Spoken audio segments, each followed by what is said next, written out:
Baik, bismillahirrahmanirrahim. Assalamualaikum warahmatullahi wabarakatuh. Selamat pagi dan salam sejahtera buat kita semua. Terkhusus untuk kelas 10, siswa-siswi kami bagaimana kabarnya? Mudah-mudahan selalu sehat ya, dan selalu dalam lindungan Allah Subhanahu wa Ta'ala.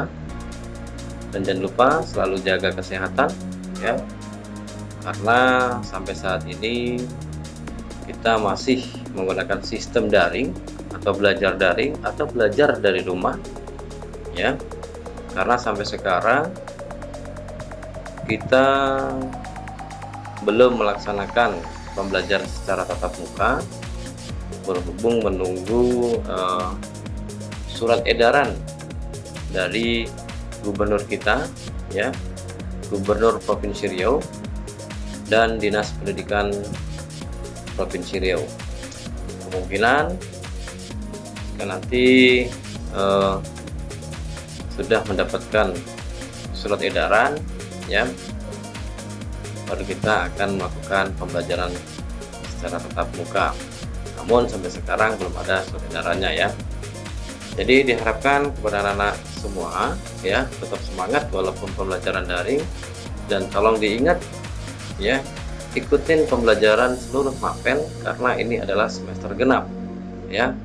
Jangan seperti ketika Ananda di semester 1 kemarin ya, karena ini adalah semester yang akan menentukan Ananda naik atau tidaknya naik kelasnya ya, atau masih tinggal. Kalau Ananda ingin tinggal kelas ya silahkan, tidak diikutin, tidak jadi masalah. Baik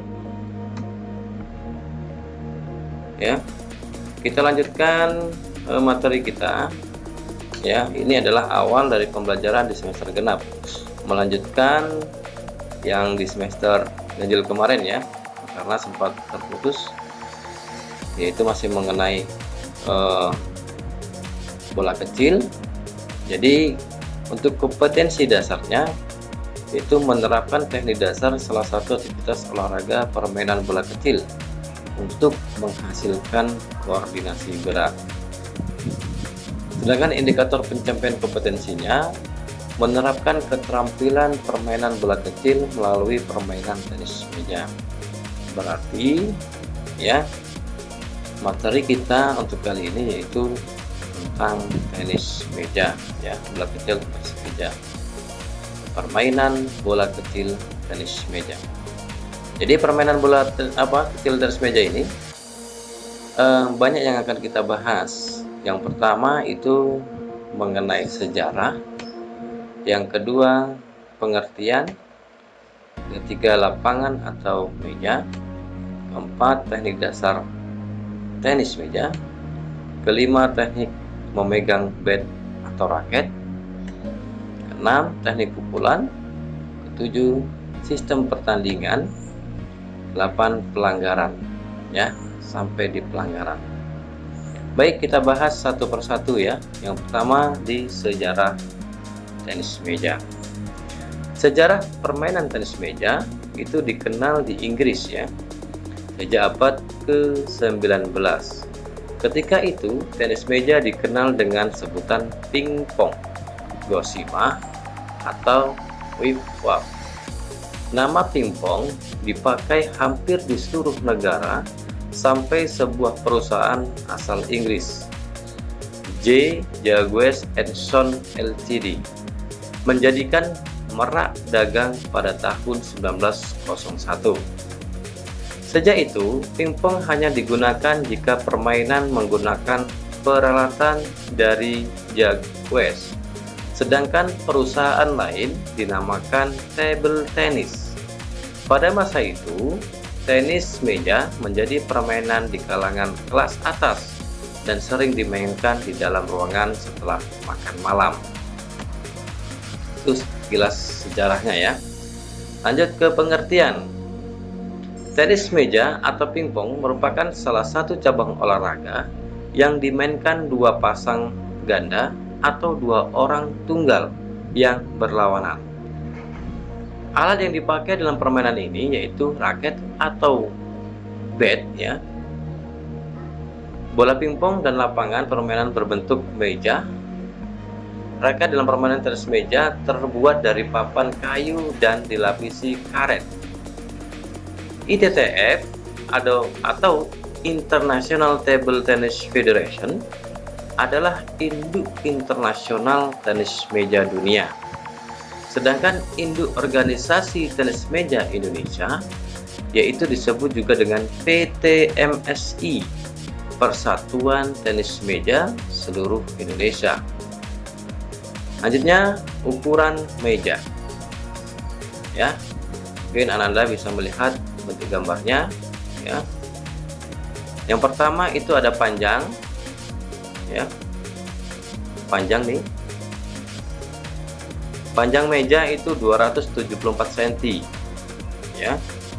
Atau 2 meter, 74. Lebar meja, ya. Lebar nih. Nah, nih, lebarnya 152,5 cm, ya. Nih. Tinggi meja dari lantai, nih. Tinggi meja dari lantai itu 76 cm. Tebal garis 2 cm, luas 4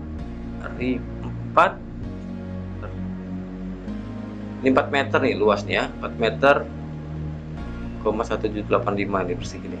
Ini luasnya, ini maksudnya. Untuk ukuran tiang net dan jaring net tenis meja yaitu panjang net 183 cm, lebar atau tinggi net 15,25 cm, jarak meja ke tiang 15,25 cm, luas net 0,27 sekian tuh sedikit. Lanjutnya masuk ke teknik dasar tenis meja. Yang pertama teknik ada memegang bat, ya, ada sikap atau posisi tubuh, gerakan kaki atau footwork, terus teknik servis, teknik serangan, teknik pertahanan atau block, teknik pukulan atau drip, teknik pukulan pas, teknik pukulan flick, dan teknik choke. Masuk ke teknik dasar memegang bat. Yang pertama, memegang bat ada yang disebut juga dengan second hand grip. Yang kedua ada penhole grip. Yang ketiga ada similar grip. Berikut keterangannya. Yang pertama, pegangan second hand grip adalah teknik memegang bat seperti sedang berjabat tangan. Teknik ini banyak digunakan oleh atlet tenis meja profesional dan sangat populer di negara-negara Eropa. Nih bentuk gambarnya, ya. Lanjut. Berikut cara memegang bat teknik penhole grip, ya. Teknik yang kedua. Teknik memegang bat mirip seperti memegang pena, ya. Teknik disebut juga dengan Asia grip. Nah, pada intinya pada pegangan ini hanya satu sisi bat yang bisa dipakai, ya. Ini contohnya seperti gambar berikut, ya. Seperti memegang pena, ya. Baik, selanjutnya berikut cara memegang bat dengan teknik similar grip. Teknik yang satu ini disebut juga teknik American grip. Teknik similar grip adalah versi dari second hand grip. Teknik similar grip mempunyai kesamaan dengan second hand grip pada bagian cara memegangnya. Perbedaannya yaitu bat bagian atas diputar 20-90 derajat ke arah tubuh. Posisi jari telunjuk menempel di samping sisi bat. Itu contoh gambarnya, ya. Baik, teknik pukulan. Teknik pukulan yang pertama ada pukulan backhand dan forehand. Ada service dan ada smash, ya. Pertama ada pukulan forehand. Pukulan forehand, ya, bisa Anda lihat langsung. Itu di gambarnya. Nih contoh gambarnya. Teknik forehand dapat dilakukan dengan cara memukul bola dari samping atau area luar tubuh secara kuat. Ya, forehand itu pukulannya yang arahnya dari kanan, tangan kanan, ya. Apabila kita memegang menggunakan tangan kanan dari arah kanan ke kiri depan, ya. Itu forehand. Yang kedua, teknik backhand ya. Teknik ini berbalikan dengan teknik forehand ya. Sebelum bola dari dalam atau bawah dada secara kuat menggunakan teknik backhand. Backhand ini kebalikan dari forehand. Kalau dari forehand itu pukulannya dari kanan ke arah kiri depan, sedangkan kalau backhand dari bawah atau dari kiri ke kanan depan apabila kita memegangnya menggunakan tangan kanan. Selanjutnya servis forehand dan backhand lurus bidang servis dilakukan berpasangan, itu bisa dilihat gambarnya, yang melakukan pukulan servis bergerak berpindah tempat. Servis forehand dan backhand secara menyilang, ini gambarnya, contohnya dilakukan secara berpasangan yang sudah melakukan pukulan servis berpindah tempat. Servis forehand dan backhand ke sasaran dilakukan berpasangan yang sudah melakukan pukulan servis bergerak secara berpindah tempat. Nah, itu contoh gambarnya. Smash ya, smash forehand. Ini teknik smash forehand. Posisikan kaki kiri tepat berada di depan dan kaki kanan di belakang. Badan sedikit memiringkan ke arah kanan hingga berat badan bertumpu pada kaki kanan. Tuh, ini gambarnya contoh.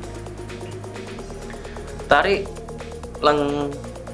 langkah ke belakang, pinggang sedikit dimiringkan ke arah kanan. Setelah bola memantul dan mencapai titik, mulai ayunkan lengan dari bawah ke atas dan pukul bola ke bawah dengan bantuan pergelangan tangan. Smash backhand, posisikan kaki kanan. Nah, kalau tadi forehand kaki kiri, sedangkan untuk backhand kaki kanan ada di depan. Kaki kiri di belakang badan, sedikit miring ke arah kiri sampai pundak kanan menghadap meja. Itu ya, kebalikan daripada forehand. Nah, oke, kita lanjut. Sistem pertandingan. Berikut adalah aturan standar sistem pertandingan yang ditetapkan. Yang pertama, pertandingan ditetapkan sebagai sistem gugur. Yang kedua, sistem perhitungan yang digunakan yaitu best of 3 best ya. Best of 3 dinamakan angka kemenangan 11 rally point saat babak penyisihan. 3. Pada babak final, sistem penghitungan yang digunakan yaitu best of 5 ya, dengan angka kemenangan 11 rally point ya. Jika terdapat poin seri 10/10 ya, maka akan ditambah pertandingan 2 poin lagi. Pemain yang lebih dulu mendapatkan poin selisih 2 angka akan dianggap sebagai pemenangnya ya. Berarti gamenya itu satu set itu adalah 11 ya. Ini peraturan yang baru. Aturan mengenai jalannya pertandingan dalam permainan tenis meja adalah sebagai berikut. Wasit utama memimpin jalannya pertandingan, sedangkan wasit pembantu dibantu oleh pencatat poin atau skor. Sedangkan oleh panitia acara untuk menjaga netralitas. Yang kedua, keputusan wasit adalah mutlak dan tidak dapat diganggu-gugat. Yang ketiga, para pemain atau peserta diwajibkan mengenakan pakaian olahraga. Yang keempat, para peserta harus dalam keadaan atau kondisi fisik dan mental yang sehat. Dan yang kelima, diberlakukan toleransi maksimal keterlambatan yaitu 10 menit. Yang keenam, peserta akan dipanggil maksimal 3 kali atau lebih dari itu akan dinyatakan diskualifikasi. Ketujuh, para pemain diwajibkan mengenakan sepatu ketika bertanding. Kedelapan, tidak diwajibkan bagi peserta untuk membawa perlengkapan sendiri karena sudah disediakan oleh panitia. Ya, kalau yang ini, peraturan yang ini biasanya tidak baku ya, itu tergantung kepada panitia atau penyelenggara. Baik, selanjutnya berikut adalah kriteria pelanggaran dalam permainan tenis meja. Ya. Yang pertama itu mendorong atau menggerakkan meja ketika bola sedang dimainkan atau rally ya. Kalau sedang main, meja digerakkan itu salah satu pelanggaran. Selanjutnya pemain menangkap bola yang dipukul oleh lawan dengan posisi tangkapan tepat di atas meja. Tuh. Jadi bola sebelum mantul di meja sudah ditangkap, itu adalah salah satu pelanggaran apabila bola ditaruh di meja. Bat atau tangan menyentuh meja dengan ketika bola rally atau dimainkan. Baik, ketika main ya tangan tidak boleh menyentuh meja. Dan bat. Ketika melakukan servis, pemain gagal mengenai bola, baik atau sengaja maupun tidak sengaja. Oke, paham? Ketika melakukan teknik pukulan atau servis, posisi pukulan tidak berada di posisi seharusnya. Misalnya posisi pukulan berada tepat di atas meja. Posisi yang seharusnya yaitu berada di luar batas meja. Baik, nah, sampai di sini ya. Kira-kira ada yang ditanyakan? Silakan kalau ada yang ditanyakan ketika nanti ini saya kirim boleh di grup ditanyakan yang menurut Anda ganjal, silakan ditanyakan. Baik, mungkin hanya ini ya yang dapat saya sampaikan. Mudah-mudahan bermanfaat bagi Anda. Ini adalah pertemuan pertama, cukup Anda melihat saja dan memahami dari pembelajaran tersebut, dan selanjutnya apabila ada tugas silahkan dikerjakan. Namun untuk pertama ini saya cuma mengirim materi ini saja ya. Jadi kurang lebihnya saya mohon maaf dan saya akhiri. Wassalamualaikum warahmatullahi wabarakatuh. Selalu jaga kesehatan, tetap di rumah, dan salam olahraga.